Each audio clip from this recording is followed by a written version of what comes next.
At this youth and truth event, Sadhguru is asked about pornography and masturbation.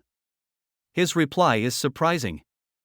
If that's how you're using it, well, that's your compulsion.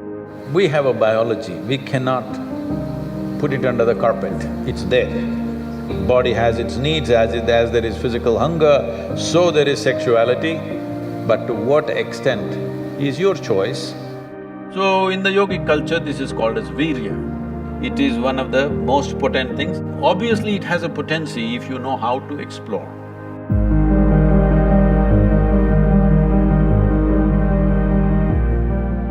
Namaskaram, Sadhguru. I want to know that when a student steps into college, all of a sudden he or she gets access to a huge amount of pornographic material which so far was off limits for him or her. And in the process, he or she enjoys that, and as we said, he or she experiences heaven on earth. But, and we even have nicknames for those people who overdo it. They masturbate.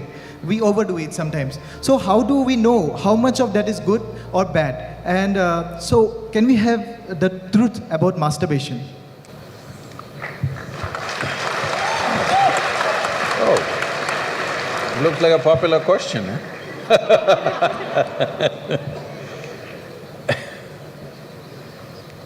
See, we have a biology, we cannot put it under the carpet, it's there. It's best we address it for what it is.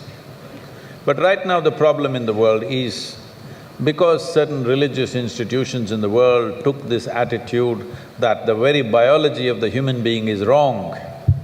Because of this, culture started hiding it under the carpet. Well, in this culture we never had it, but after the British came and left, we became more prudish than the British. But before that, if you look at our temples, all the outside temple art is all pornographic, if that's what you want to call it. But we don't call it pornographic, we are only talking about the various dimensions of human biology. Because we don't see it as wrong, but we see it as the periphery of life. If you stay there only, you will stay on the physical dimension forever, you will not explore anything else. So in the temple, always it's the periphery. You are supposed to look at that and understand it's the periphery of life and try to make an attempt to go deeper, but at the same time not to be in denial of it. Not to glorify it or not to be in denial of it is the most important thing. But in your college, watching these things on the whatever, your internet or whatever, people tell me that somebody told me, I don't know if these percentages are correct. When I was asking, what is the content? I was trying to understand the internet and its content. What is the real content on the internet? They're telling me, you should know, they're telling me 70% of the content on the internet is pornography. Is it so? Is it so? You must be the expert.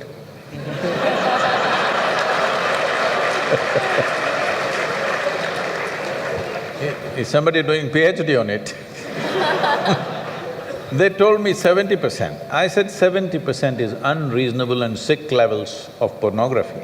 If it occupies a small percentage, it's okay. 70% of a technological platform which could do millions of things, unfortunately is pornographic. Just biology of life. It's very unfortunate because once you come as a human being, your biology is not the front end of your life. It is one part of your life. This cerebral capability came so that your intelligence becomes the front end of your life, and if you become conscious, your consciousness becomes the front end of your life. Biology is the front end of a bull. It's okay for him, that's all he knows.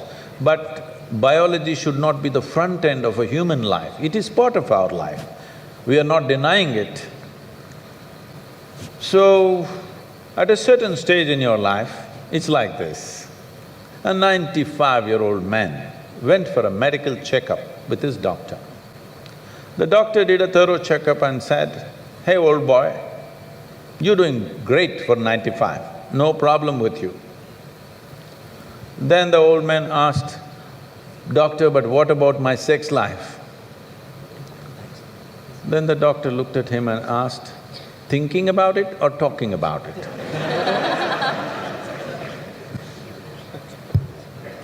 So at different stages of life, there are some times you only think about it and talk about it, there are some times you indulge in it. These are passing phases of life. How much of it is needed for you, you are the best judge. But at the same time, you came here not to explore your biology. At least you should have gone to MSc in biology. You shouldn't be wasting your time in a technological institute exploring biology. Does it mean to say you don't have biology, you don't have biological needs? You have, it's fine, but it must be on the periphery. It should not become the core of your life because it will reduce you in the sense a creature which was purely biological evolved into a place which has an intelligence of its own beyond its biology. See, animal intelligence works for its biology alone. How to get its food, how to get its mate, this is all its entire life is. If human intelligence also functions like that, you are bellying the evolutionary process. You are seeing how to go back, take the evolutionary process backward, not necessary. This does not mean you do not have a body, body has its needs, as there is physical hunger, so there is sexuality. You have to address it in some way, but to what extent is your choice, but definitely it should not be the front end of your life because you're rolling back evolutionary scheme of putting your intelligence and consciousness in the front. Instead of that, you're putting your biology in the front.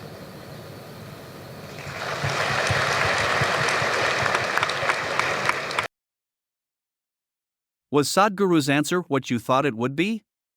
If you would like to see more videos like this, please like, share, and subscribe. And as always, be blessed in your journey of life.